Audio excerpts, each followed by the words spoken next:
1915, Akutagawa Ryunosuke was a student at Tokyo Imperial University when he wrote a short story. It was set in the Heian period.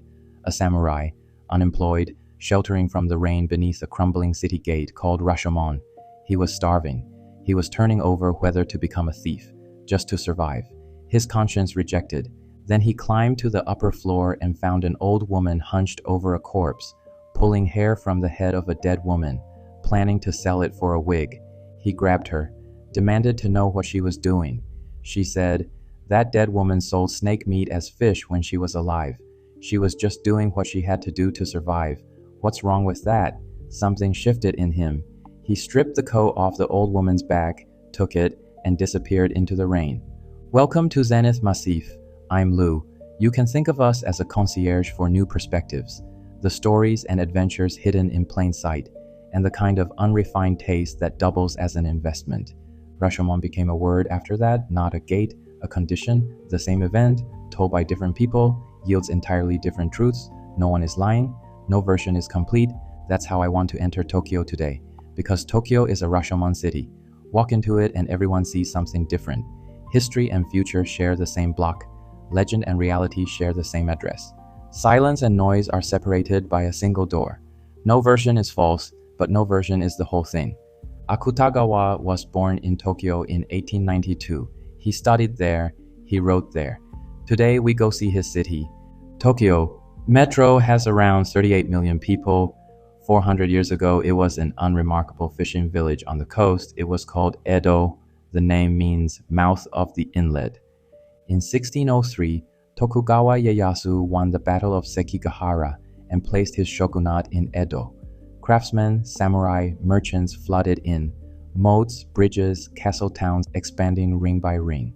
By the mid-1700s, Edo had over 1 million people, the most populous city in the world. London hadn't started its industrial revolution yet. 1868, the Meiji Restoration. The emperor moved from Kyoto.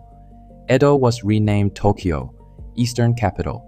Over the next few decades, Japan modernized at a speed that stunned the world. Railways, telegraph, Western architecture, a constitution. All of it compressed into a generation. 1923, the Great Kanto earthquake, 100,000 dead.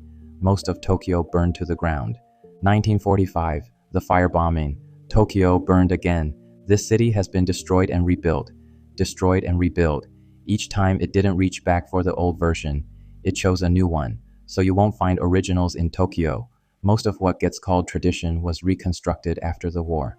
But the spirit behind the tradition, the attitude toward form, toward ritual, toward space, that's real.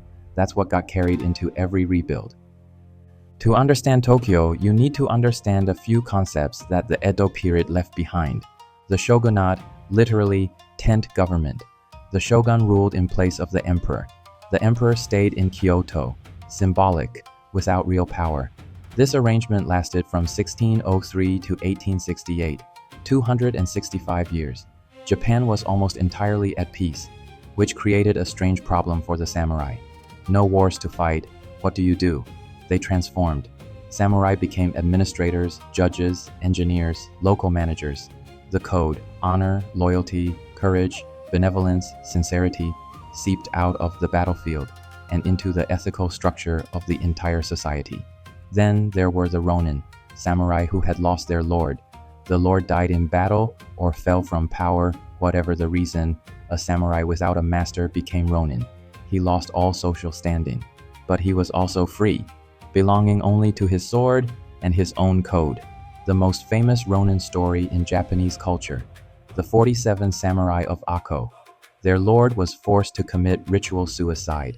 These 47 men spent 2 years pretending to have given up, drinking, gambling, letting themselves appear broken. Then, on a winter night, they moved together. They avenged their lord, and when it was done, all 47 committed ritual suicide to follow him. This story has been told for hundreds of years. Kabuki, film, novel, it keeps returning. It is Japan's definition of giri, duty carried to the end, the cost of which is your life, and that cost understood as a dignified choice. Tokyo isn't just a city, it's a narrative container. Stories choose to happen here for reasons. Your Name, 2016, Makoto Shinkai. The center of the story is in Gifu Prefecture, but Tokyo is the other protagonist, a girl from a mountain village in Hida, crossing through time into Tokyo, searching on a crowded station platform for a boy she has never actually met. Why does it have to be Tokyo?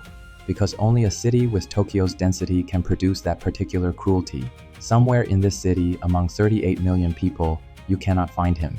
The distance isn't geographical, it's the distance between two people. Tokyo manufactures that. After the film opened, Platform 4 at Yoyogi Station became a pilgrimage site. People go every day, stand in the same spot, take the same photograph. They're asking, standing here, can I feel what it felt like to search across time for someone? Shinkai's Tokyo has a particular wetness to it. Rain is a character. The refraction of light is a language. He draws the city's everyday spaces more real than real. Lost in Translation, 2003, Sofia Coppola. Bill Murray plays a faded movie star staying at the Park Hyatt in Shinjuku, completely adrift. Why does it have to be Tokyo? Because Tokyo produces a very specific kind of isolation for foreigners. The city runs with precision. Everything has its order, but you can't get inside that order. Language is a wall, space is a puzzle.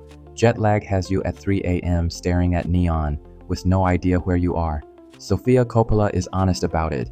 You can feel very alone in Tokyo, but that loneliness has a quality to it. The city is vast enough to contain your lostness, and it doesn't care. For a Japanese person, that 3 a.m. neon street is just a normal Tuesday night. For Sofia Coppola, it was the loneliest and most strangely beautiful place in the world. In 1912, Emperor Meiji died. He had reigned for 45 years. He took Japan from feudal state to modern nation. After his death, the Japanese decided to build a shrine for him. The site chosen was Yoyogi, right next to Harajuku now, dead center of one of Tokyo's most densely alive neighborhoods. At the time, the land was barren, nothing there. The task given to the landscape architects, create a forest on empty ground, not a maintained garden, a forest that, in 100 years, would sustain itself. 365 species were brought in from across Japan, including Taiwan, Korea, Sakhalin, 120,000 trees. Botanists calculated the combinations, modeled the competition and coexistence between species across decades, projected which trees would die, which would grow, which would displace which. They were designing a century ahead. The shrine opened in 1920. 100 years later, the forest has done exactly what was calculated. 247 species, 170,000 trees, self-sustaining, no maintenance required. Walk in today and the gravel path is flanked by trees dozens of meters tall. The light on the ground is broken into fragments. The air drops a few degrees. The city goes quiet. That forest is engineered. It was designed to exist, but what you feel inside it is the real feeling of nature. The line between artificial and natural disappears. One detail inside the shrine, the famous second torii gate, that great wooden gate, is made from Taiwanese hinoki cypress, 1,500 years old. Cut in Taiwan, brought to Tokyo, standing at the entrance of this shrine for a century. Inside the inner garden, there's a spring well said to have been dug by the Sengoku General Kato Kiyomasa. The water holds 15 degrees Celsius year-round, 60 liters per minute. It's long been called Tokyo's most powerful power spot. People make special trips to visit it. Some set photos of the well as their phone wallpaper. Apparently, it brings good fortune. Shinto holds that everything has spirit, not just living things. An old car, a worn-out pair of scissors, a broken doll, all of it may carry something. So, Japan has the practice of kuyo, memorial services for objects. Broken needles, old dolls, discarded appliances, brought to temples, acknowledged, thanked for their service. In Osaka, there's a famous harikuyo, held every February. Tailors bring their broken needles, press them into soft tofu, so the needles can rest, and give thanks for the year's work. Good and evil, life and death, what's real and what's fabricated. These questions live in every corner of Tokyo, in the shrines, in the urban legends, in the subway station at 3 a.m. Tokyo has never been a purely rational city. Almost everyone gets lost the first time they try to find an address in Tokyo, because Tokyo's address logic is completely different from Western cities. In the West, streets have names, Buildings have numbers, the numbers run in order, you find the street and walk it. Block numbers follow the order in which land was developed, not geography. Block 1 might sit next to Block 17, then Block 3, then jump to Block 9. Most of Tokyo's small streets have no names at all. In traditional Japanese thinking, the road is public space, transitional, not requiring a name. What gets named is the land itself. Western cities are planned from the road outward. Tokyo was organized from the land inward. Ownership first, then connection. Same city. Different logic, entirely different spatial structure. What feels irrational to a foreigner is completely natural to someone from here. On November 24, 2023, Azabudai Hills opened. This was a project 35 years in the making. Planning began in 1989 on a piece of urban land with extraordinarily fragmented ownership. Hundreds of landowners were persuaded. Dozens of buildings from different eras torn down. An entirely new neighborhood was built from scratch. Mori Building drove all of it. At the center, a 330-meter tower. Azabudai Hills Mori JP Tower, the tallest building in Japan at completion. But the more interesting part is everything around the tower. The low-rise sections were designed by Thomas Heatherwick, who designed the Olympic cauldron for the London Games. What Heatherwick built at Azabudai Hills is a low-rise zone where every space wraps around vegetation and public squares. Orchards, plazas, outdoor stairs where you can sit and do nothing, and landforms children can climb. Mori Building called it the modern urban village. On the most expensive land in Tokyo, 2.4 hectares were kept as public green space. The tower exterior by Pelly Clark and Partners. Inside the museum volume, the new home of TeamLab Borderless. Immersive digital light environments you move through rather than observe. The project cost 640 billion yen. That number says one thing. Tokyo hasn't lost the will to invest in its own future. When it comes to hotels in Tokyo, there are enough options to fill an entire episode. But two places have always seemed to me to represent something more fundamental than accommodation.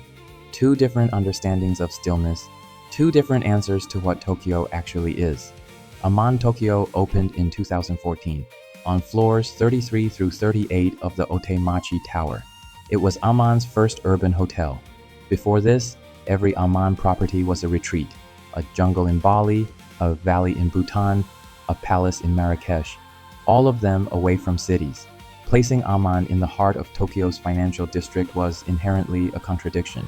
Aman founder Adrian Zeka's philosophy was never about luxury. It was about sanctuary. He believed the highest form of hospitality was making people feel safe and still. Not served, not displayed. Achieving that in Tokyo, designer Carrie Hill's answer was simple.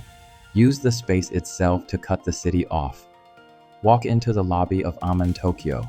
The ceiling is 30 meters high, the entire soaring volume shaped like a lantern in white washi paper. Daylight diffuses through the washi. Black basalt walls absorb it. You step out of the elevator, enter this space, and the Tokyo outside disappears. The inspiration for that ceiling was the interior of a paper lantern. Standing inside the lantern, light comes through the walls, and the inside is quiet. Carrie Hill used that idea to leave the noise of the city outside, severing the connections through material and light. Through the windows, the forest of the Imperial Palace grounds. Tokyo Tower. On a clear day, one can even see Mountain Fuji. The density of the city exists on the other side of the glass. Inside, stillness. 84 rooms, each with a deep hinoki cypress soaking tub.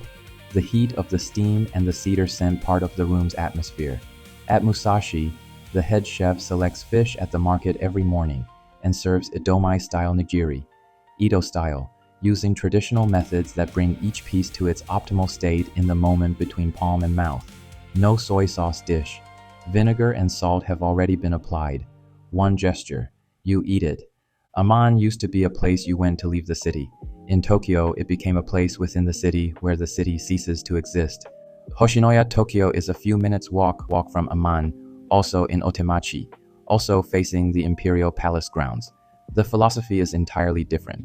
Hoshino Yoshiharu, fourth generation head of Hoshino Resorts, framed this building as what should have always existed in Tokyo but has disappeared.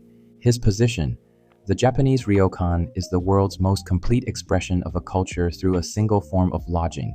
Architecture, design, service, food, all part of one aesthetic system. But with modernization, the urban ryokan vanished. Even the traditional inns in the hot spring regions were shrinking because Western-style hotels were more convenient and more efficient. He didn't want the ryokan to adapt to the Western hotel. He wanted the ryokan to evolve, to retain the spirit of omotenashi while gaining modern convenience, and to exist inside a city, not only somewhere you drive to on a weekend trip. The result is a 17-story contemporary tower with tatami inside. When you enter, the first thing you do is remove your shoes. That gesture is the threshold ritual. In a traditional Japanese home, the genkan, the entryway, is the boundary between two worlds. When you take off your shoes, you leave the outside. You enter a different state. Hoshinoya placed that ritual in the middle of Tokyo's most expensive commercial real estate and makes every guest cross that line every day. Bamboo wardrobes, woshi screens, hot spring water rising from underground. Otemachi sits above a thermal spring 1,500 meters below street level. Hoshinoya brought it to the surface. An onsen in the center of a city. 2 hotels, same neighborhood, same view. Serving guests with overlapping tastes, completely different philosophies. Aman says, I'm creating a space where the city doesn't exist. Hoshinoya says, I'm bringing back what the city lost. 1 piece of land, 2 completely different answers, both of which hold. Every spring, the Japan Meteorological Agency issues its cherry blossom forecast. The media follows it. People start booking spots and making plans. A company's new employees typically have their first team gathering under the flowers, hanami, blossom viewing. Millions of people pour into parks during the same 2-week window, sitting under the pink, drinking, eating, laughing, some crying. In ancient Japan, the first blossoms of spring were the signal that the gods had come down from the mountains, the announcement that the farming season had begun. Seeing the sakura meant reconnecting with the rhythm of the earth. In the Edo period, Shogun Tokugawa Yoshimune ordered the mass planting of Somei Yoshino cherry trees along the Sumida River banks, making the blossoms accessible to commoners. Hanami moved from aristocratic refinement to national ritual. But the deeper reason the Japanese love the cherry blossom isn't that it's beautiful, it's that it's brief. Somei Yoshino goes from bloom to fall in 1 to 2 weeks. At peak, sometimes only a few days. That quality, blooming fully, then falling without hesitation, connects to one of the central concepts in Japanese aesthetics, mono no aware, the pathos of things. Because it's temporary, it's more precious. Because you know it will be gone, you feel it more deeply while it's here. Edo period scholar Motori Norinaga wrote, "To see the cherry blossom and feel it as beautiful is knowing the heart of things. To understand the brevity within that beauty and be moved, that is mono no aware. A samurai's blade unsheathed has one purpose. The spirit of the tea ceremony holds ichigo ichi, this encounter only once. Many of Japan's aesthetic ideas are saying the same thing. Be present to this moment because this moment will not return." The 2026 Michelin Guide for Tokyo lists 160 starred restaurants. The city has ranked among the world's highest for years. Michelin is a French concept, but in Tokyo it has awarded more stars than any European city. Why is the food here so good? There's the shokunin culture. A chef can spend 30 years doing one thing only, frying tempura, or making soba, or pressing nigiri. No expansion, no pivoting, just that one thing, taken as far as it goes. There's the supply chain. Toyosu Market runs every day before dawn, one of the largest fish markets in the world. The best catch, produce, and wagyu from across Japan converges in this city. Head chefs go in the morning and pick their ingredients by hand, and there's that spirit of ichigo ichi at the table. This meal may be the only one of its kind, so the chef takes it seriously, and so does the person eating. Tokyo exports culture at a scale and consistency that's rare in Asia. Issei Miyake studied at Tama Art University in Tokyo, built his practice here, his design philosophy, one piece of cloth, one person, space, pleats, please, a technique that permanently pleats fabric so it's light, breathable, crumples into nothing in a bag, and comes out flat. Steve Jobs wore the same Issey Miyake black turtleneck for over 2 decades. Every time he walked on stage, that was the one. He said it freed him from having to think about what to wear. Yoji Yamamoto grew up in Shinjuku's Kabukicho. His first show in Paris, everything black, asymmetric, broken, and enveloping simultaneously. Critics didn't know what to say. Their language didn't have a category for it. Rei Kawakubo, Comme des Garçons, more extreme than Yamamoto, and more determined not to explain herself. She said fashion's job is to cause discomfort. Only discomfort starts thinking. Haruki Murakami, born in Kyoto, writes almost entirely about Tokyo.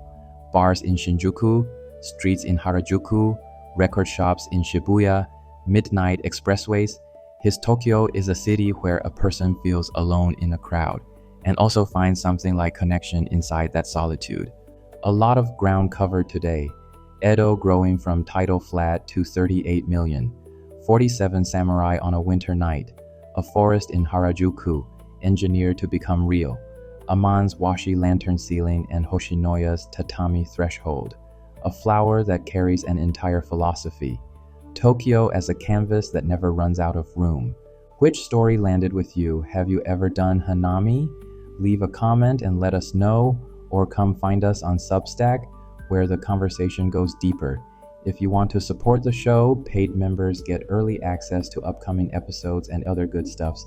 Next episode, we're going to talk about someone else who proved a life through storytelling, Walt Disney. See you there.